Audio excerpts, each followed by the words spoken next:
Right, down there you will see a surfboard leash, and if I show you this here, you'll see it's actually snapped.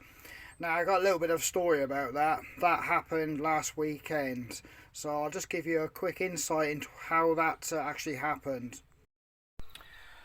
Right then, you can see this leash is sheared right off on the ankle strap, and that led me to a little bit of difficulty, and I'll just quickly tell you. Anyway, I went surfing, and yeah, it was at Pole's F, just an ordinary beach. I've been suffering a chest infection, so I've been tired.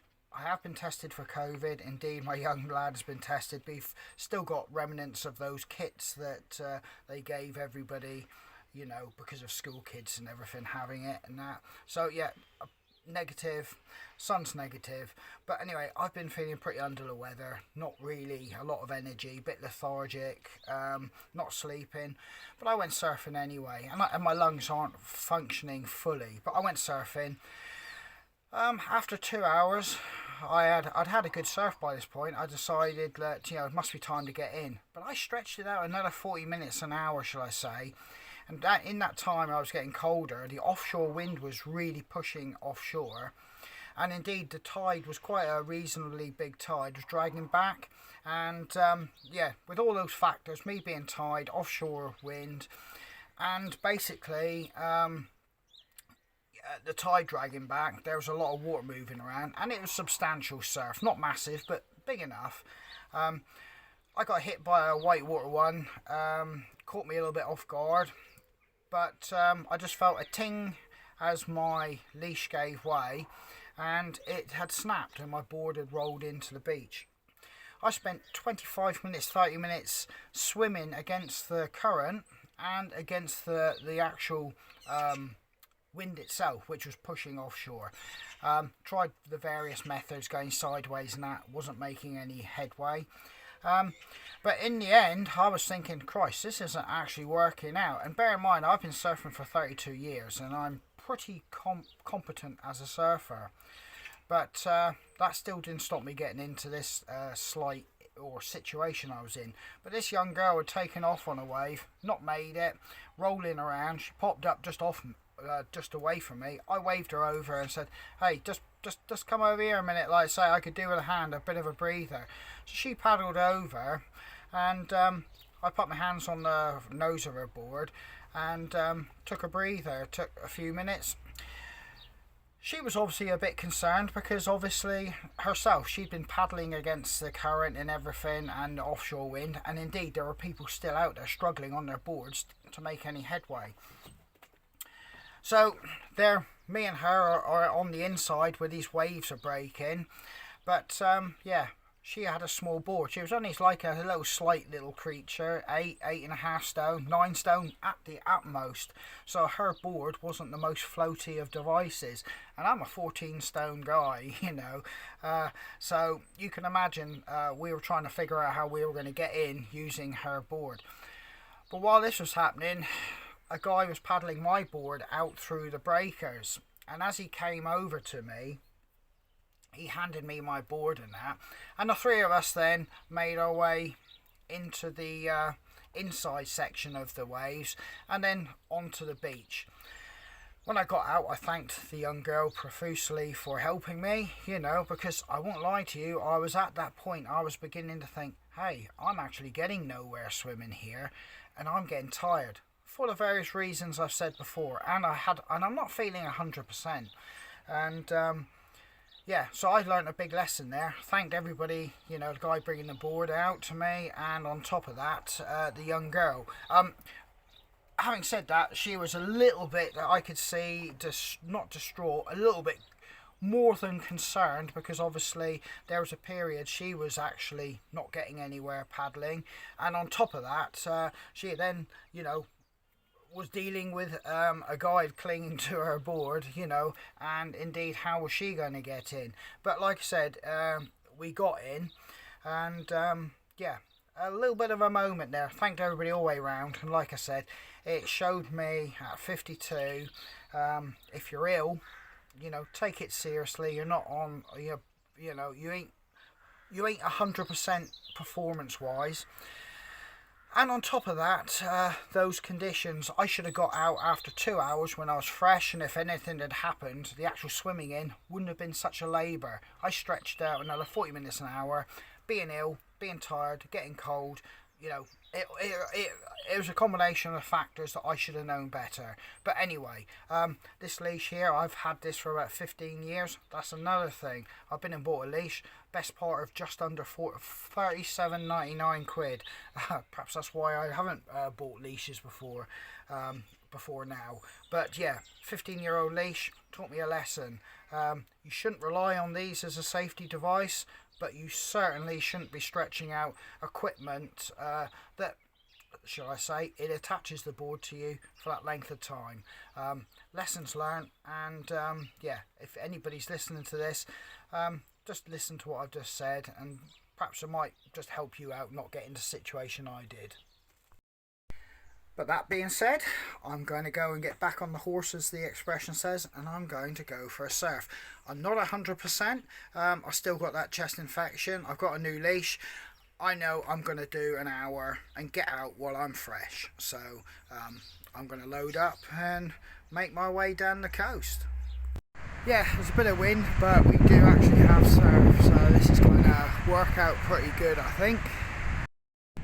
Yeah, I've only got a limited opportunity, so it's about an hour, so I'm going to get in, do my thing, and then get back home. So I'll catch you guys later on.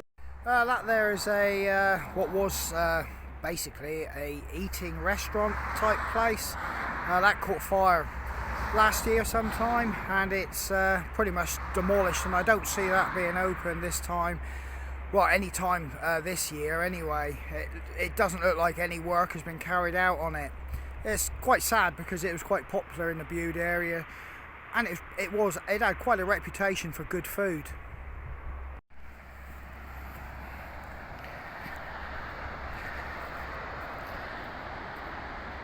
And that is an absolute stunning view, looking out all the way up to GCHQ in Bude, or outside of Bude then, should I say. But yeah, the surf has been absolutely unreal today. And this is just showing you a little bit of what's here on offer.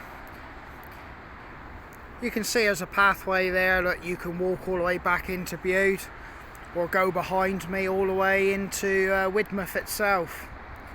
But you can see some landslides there. But look at that, you can actually see the swell just beginning to march in from the ocean. And that's some nice waves there. There's one just coming in over there. That's going to break quite nice. You can see the sets, you can see the lines come in the distances between them, evenly spaced. And as a surfer, you try to judge that where you can pick the best wave. That looks absolutely gorgeous. Yeah, I've been coming to this particular area surfing for years and years and years, and I can't see myself giving it up anytime soon. It's just something that I do and probably always will do. And with what's behind me, the views and the absolute, well, it is just gorgeous. I don't see any reason why I would want to stop, you know what I mean? And it's not a bad way to waste your time, really, is it? I've got a beautiful view here. It's quite hazy, that's due to the heat, but I'm not down here to look at the view. I'm down here to clean the chickens out. Yeah, one bin bag full of straw. We can't put that in and compost it down because straw just takes years and years. In fact, it's amazing how long that stuff will last. It does not break down very easy. But yeah, as you can see, it's all nice and clean for the girls again, completely clean, and I shouldn't have to touch this to clean for at least another week, maybe a week and a half. This big sycamore tree, we've just had to remove the limbs, as you can see there and there and there. As you can see, there's extensive damage to the bark here, and it started to rot away really bad, and it was always wet and slimy. So I've had to remove those branches to allow air and sunlight to get to that, so it can all dry out and just literally go back to being like a hardwood and give it a chance to recover. The reason for that, this area here, there was actually wooden sheds which we had a bonfire, and it was not fire that done that, but it is actually just heat damage to the bark. We had no idea that the heat would get to that extent on the tree. There was no flames, it wasn't in danger of catching fire, it was just sheer heat damage to the bark that caused that. So in the event, I let it go for several years, and then in the end it did die off the bark and come off. So as I said, it was all wet, mouldy and rotting, so I had to put rope around the top branches, tie it off down here, and then use a chainsaw to cut it and allow it to swing, and then gradually lower the branches down to here. The reason being, obviously I didn't want it all like destroying our chicken run. So yeah, that was quite a complicated job. Like I said, putting ropes around the branches and literally putting it down there and having to cut it off and lower it. It was just borderline whether you actually get somebody in with the qualifications to do it. I managed to do it myself. I wouldn't recommend it. In fact, get somebody who's qualified to do it. All I'm just showing you is like for information and entertainment purposes what I done here, but it was a big job and something that could have been avoided. But like I said, there was at least over here possibly 6 meters where we had the bonfire to where this tree was, and nothing else was damaged, scorched or hurt by the heat, just this tree, which is amazing really. But you can see these trees aren't adapted to cope with heat like some places, which the trees get scorched and burnt and they recover. This species obviously can't withstand severe heat, which obviously was happening when we had that bonfire. But yeah, lesson learned. But hopefully I've managed to save this tree or part of the tree now. I've brought one of our tables and chairs sets out here. We sit and have a cup of coffee and just watch the world go by. It is quite nice. I suppose it's one of the things you do when you get older. We're actually still feeding these birds on the bird feeder, but it's the crows, jackdaws and magpies which have been literally pillaging it, and we're going through these like nothing at the minute, but I suppose it's their breeding season, so they're trying to get into condition to breed.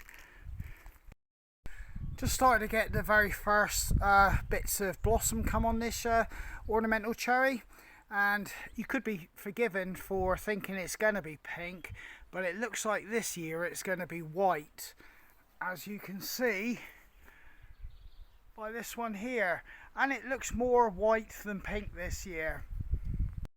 And I bet you any money the cats will sleep up on this straw. They just seem to gravitate to it, they like it. I don't know why. They've got their beds over here, but if we've ever got straw, they will sleep on it. No idea why. Yeah, that's fully loaded with 5 fat balls, and I reckon that won't do 2 days. 2 days maximum. You know it's getting hot when the tar on the telegraph poles is starting to melt and seep out of the wood. Yeah, it is absolutely balmy temperatures today here if you're out with the wind. Like I said, you can see it's actually melting down here. If I get out of the way, you can see it's melting off the wood and going down onto the tarmac. I'm in the car and I'm just going to run up over a hill that I live near, and there's an interesting group of stones which I will just talk to you about and their relevance to Cornwall, Cornish identity, and a little bit about it. The reason I'm showing or want to show you is because not a lot of people realise when people say Cornwall isn't part of England, it always has like a little bit of a mocking, condescending tone. But historically and, shall we say, culturally, Cornwall is slightly set apart in all aspects. And indeed, that's part of its charm. So I'll just quickly show you these stones, and you can kind of get the feel for what I'm talking about then. Right, I'm here. There's a little bit of wind noise because we are still relatively high. But this is the stones of King Doniert, which is the last king of Cornwall. And I'll take you in and have a look around. It is right on the road, and they've made a little bit of a cutaway, and they've put some stone walls and just made it nice, and it looks all, shall we say, well kept. But you step off the road, you've got a little public sign telling you, which I've taken a photograph, a little bit about it, and then you've got to step up over a stone embankment with a stone ledge. Once inside, you can see that it's a nice enclosed area, and there is what looks to be some seating, but these are the stones themselves. Now, one of them was a cross, and it does state it was never sure, they were never sure whether it actually was finished. But if you come around here, you can probably get to see the intricate stonework on it. Obviously, time, wind, weather, erosion has taken its toll, but you can still see the very dappling effect of some design on it. And the same being here, you can see there was inscriptions and markings on this stone. And there is what is writing, which I believe it says it's Latin. But yeah, these are King Doniert's stones, the last king of Cornwall. It's in the parish of St Clear, which is on the opposite side of the hill I live. I live on the opposite side. But yeah, a lot of history here, and I will tell you a little bit about it now. I'll get out of the wind. As I said, it is actually on the road, and it's surprising this site has remained so untouched. So, back in the annals of Cornish history, Cornwall would have been run by kings, petty kings, warlords, chieftains, pretty much like the rest of the UK at various points during our history. Now, King Doniert was supposedly the last one in Cornwall, and he apparently died through a drowning accident, and it's suspected it was in the River Foy. But there's also evidence in Ireland, written evidence, stating that he was punished for collaborating with the Vikings against the West Saxons. There are evidence and supporting claims and debates around which it was, whether it was an accident, he died by drowning, or whether it was punishment for collaborating with the Vikings. But in any case, he could have been a full king. In respect, he had his own powers, and he was able to use them freely. Or there is a school of thought that he was like a puppet king who paid tribute to the West Saxons, i.e. to allow him to stay in power, but obviously he was still overruled by powers further up into England. Like I said, it's all suspect, and there are debates and schools of thoughts on all those regards. But Cornwall is pretty much like the other Celtic fringe nations. It has its own history, its own kings, lineage, and culture.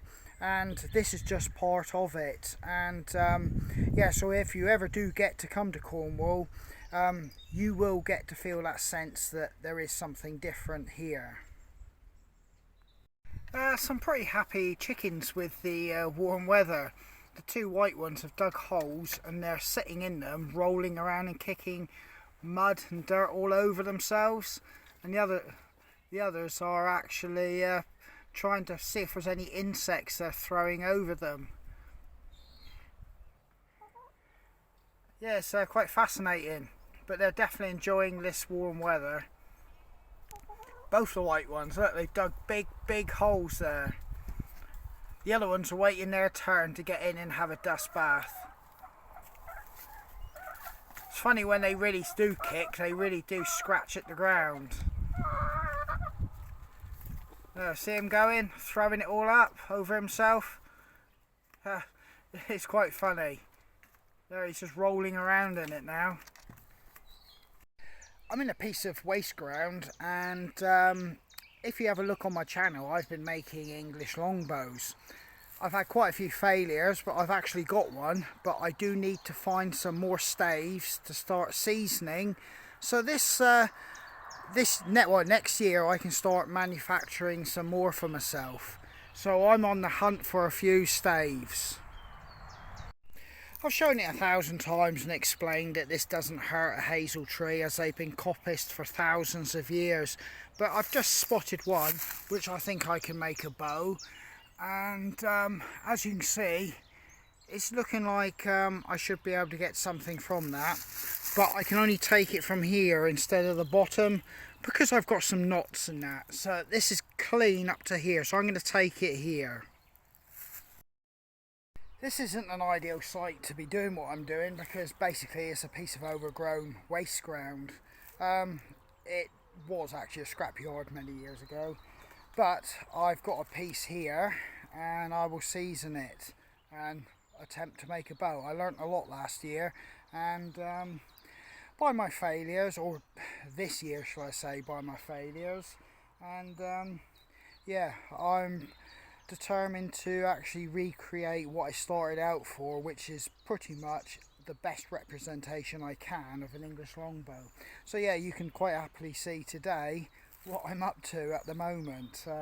Light is beginning to drop as well, so I'm going to see if I can find one or two more pieces, but it's not easy in here because this isn't really prime, you know, woodland or areas to coppice. This is very much poor industrial scrub ground, which is kind of managing the best it can in the poor conditions it's in, really. So yeah, I'll continue having a look. Even though I'm a little way away from the roads, it's a Friday, and I can hear all the work traffic on the roads. People heading home for the weekend, end of the working week. There's a lot of road noise. It's a stillish day if you're out of the actual wind. I mean, that might sound silly, but if you're on the high ground, yes, there is wind, but down out of the wind, it's quite still, and you can actually hear the road noise. It's a bit of a shame, because even in places like this, you do still get that road noise. But hey, that's just modern life. I'm actually on an old public footpath heading to a wildlife reserve. There's the ruins of some old building in there, but yeah, this isn't a very well known wildlife reserve. There is one nearby which is well used and well known. In fact, it's community owned. And in one respect, it's kind of spoiled it, but I understand why they do what they do and how it's got to be managed, because basically that's the way things are these days. But this one's kind of a little bit different than that one. Not very well known, kind of hidden away, and it's possibly just the way I like it. And it doesn't get much more Cornish than that. Between two hills, an old engine house for a mining system, up there in the distance on the horizon. That is Cornwall. That just says Cornwall. The sun is just beginning to go down. There's a little bit of a chill beginning to develop in the air. I mean, it's not, late spring, summer after all. So I've just got like a thick hoodie on and I'm just walking this public footpath. Now, I don't know what the situation is in other countries, but public footpaths within the UK are kind of like a historical transport system, or where pack horses and indeed people used to plod on their daily journeys to work and all social manner of events and things like that. So where I'm walking to now, for hundreds and if not indeed 1,000 years or so, people have been traipsing these paths and that. And you can't help but imagine, can you? Just look at it behind me. Think how many people have seen this view. Hundreds if not thousands. Right, the pathway now makes its way through a little meadow, and this was actually bought, I believe, in the 70s, I believe, possibly a little bit earlier or even later. I'm not 100% sure, but a consortium of people that live nearby to basically make a little bit of a wildlife haven. Yeah, like I said, it's still public access, but like I said, not very many people know it, and it's possibly its saving grace, to be honest with you. But this actually, what I'm walking now, is a public footpath, which will go straight past it. If you didn't know it was there, you may carry on walking and just miss it altogether. These old stone walls with the moss that literally looks like it's been there for, well, millennia, 1,000 years, you would actually think it, looking at it, it's covered it, but it's probably only a couple hundred years. I believe there was mining or quarrying in this area, but that long since stopped a long time ago, although I do know there's a modern small time operation further up on the actual hillside. But yeah, this part, for all intents and purposes, is being left to go back to nature, I suppose. You can just hear the last of the bird song. You can just make out an old sty gateway system to what you can only assume was some type of paddock or holding pen here. It was obviously a long time ago, because a lot of these trees in here, I would say, are a couple hundred years old. So it just fits the same time frame as I just said, that at least a couple hundred years this hasn't been used. This little sty will take you off up into up through the hillside to a baby tour, or it has great vantage points out over the surrounding Cornish and Devon countryside, but I'm not actually going to go up there. I'm going to go back into the actual wildlife area, just for a nice little walk to round the day off. There is a nice little dog sty here, where you lift this handle up and your dog can go through down there.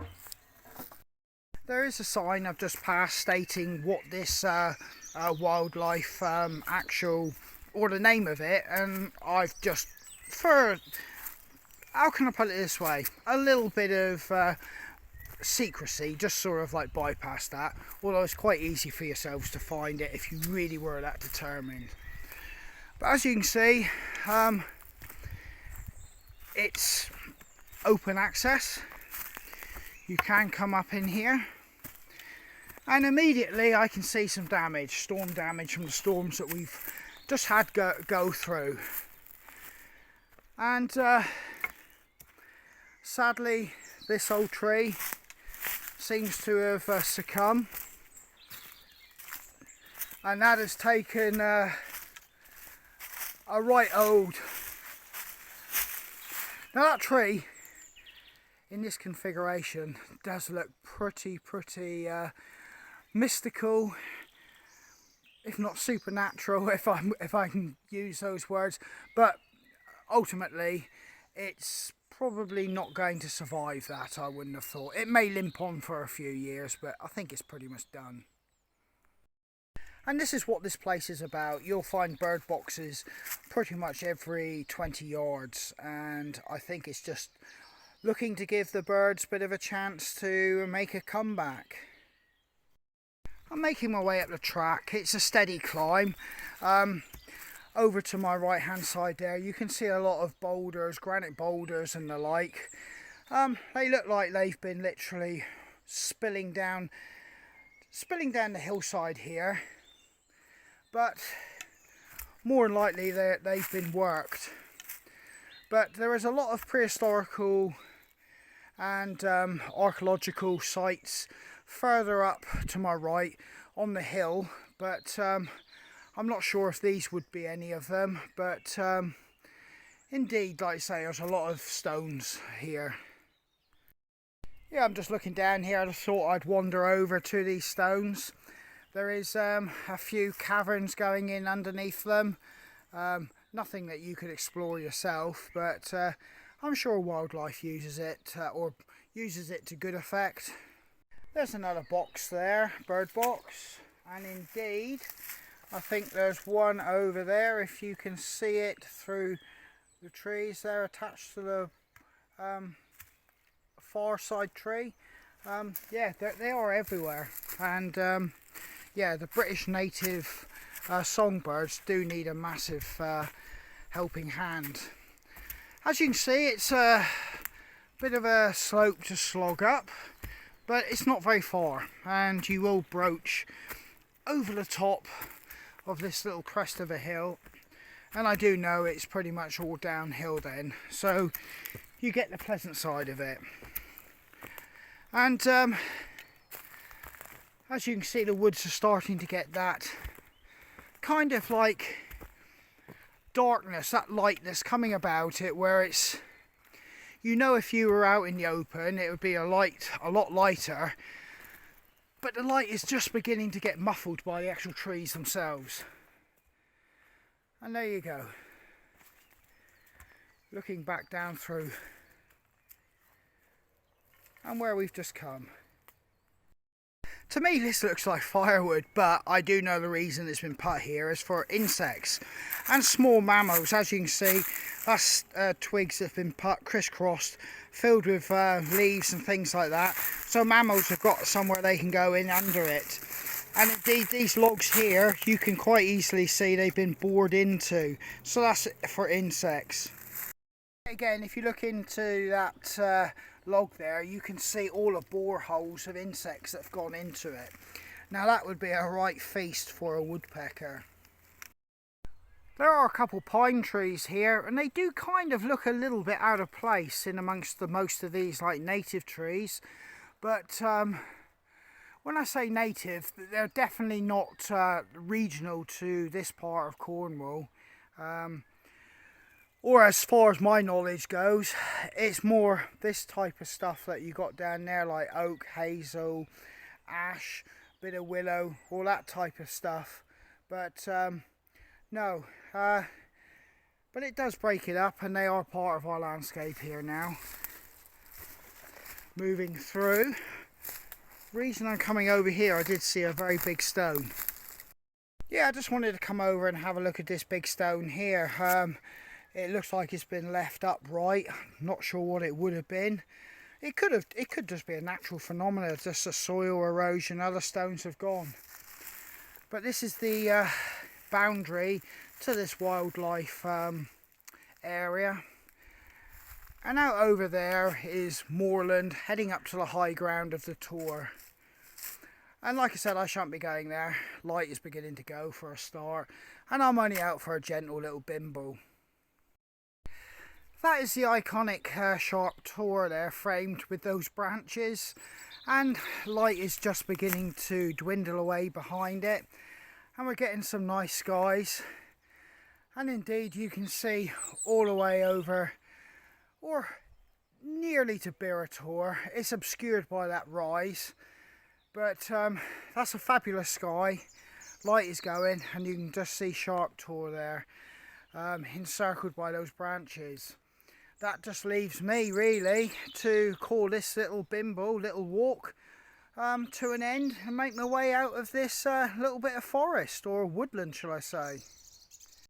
Just a slight curiosity, there's a bird box there, then there's this contraption here, and obviously it's got some sort of markings on it which means something to somebody, but I'm not quite sure what it is. Obviously I'm not going to disturb it and have a look around, but it almost looks like a wooden ladder going down inside of it. Anything that went in there can obviously get out. It's not a trap, but it's obviously some, I'm gathering, some kind of feeding type station or something like that. I'm not sure. Yeah, that's something I might want to try and research myself. The path is quite clearly marked, and just a little bit of, just watch your footing as you go down through trees and over these granite boulders. And this is a nice little walk. Indeed, it's just nice. It makes you feel fresh again and clears your mind, Indeed, that's why most of us, I suppose, do head out into nature. I was going to say wilderness, but that is a massively overused statement, particularly in regard to little patches of woodland and forestry like this. In fact, it almost gives a license for people to allow for further destruction, because you name these places like wilderness and people forget the true meaning of what wilderness really is. But that's just a little rant of mine. Just back rolling a little bit, it is a shame that a lot of people do not use the footpaths, because they really do give you your true indication of British wildlife and British spaces which that wildlife and flora and fauna can be found in, and the last remnants of it. It always strikes me as amazing if there's like a staged or a dedicated scenario to encapsulate an experience of that, what I've just described. You will quite often find the youth, and I'm going to use that word, I'm going to say the Greta Thunberg generation, who by their very own admission are going to change things. And centre stage is the environment and wildlife and everything like that. That is centre stage to what is being said and quoted. But I come on these footpaths and I tread these, summer, winter, spring, autumn, and I might meet, a few of the hardened souls that frequent these paths and keep them open. But I very, very rarely, if ever, meet, should we say, younger members of society out treading these paths where they can experience all this behind me themselves. Like I said, but if you go to like a staged and managed and a wildlife area which has an end result, an instant gratification, you will naturally find the biggest majority of those people at those events. Sadly, they're missing out, because obviously this is the real deal. This is, the real and last remnants of British wildlife, and on top of that, flora and fauna, like I've just said.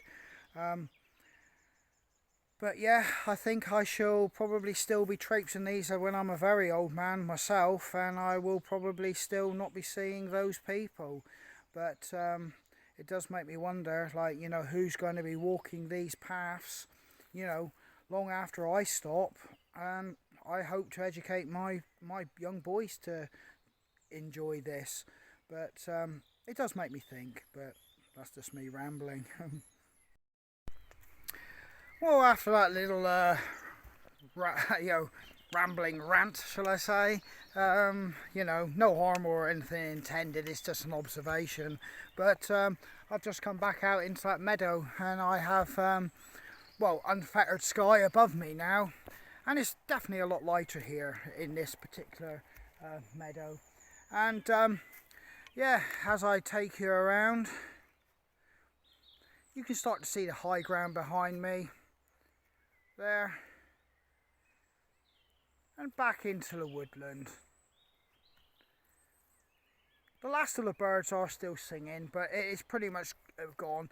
There is definite chill, and on top of that, there's like a kind of mist where it's been a hot day and it's clear overhead, and you get that kind of mist conditions that come in.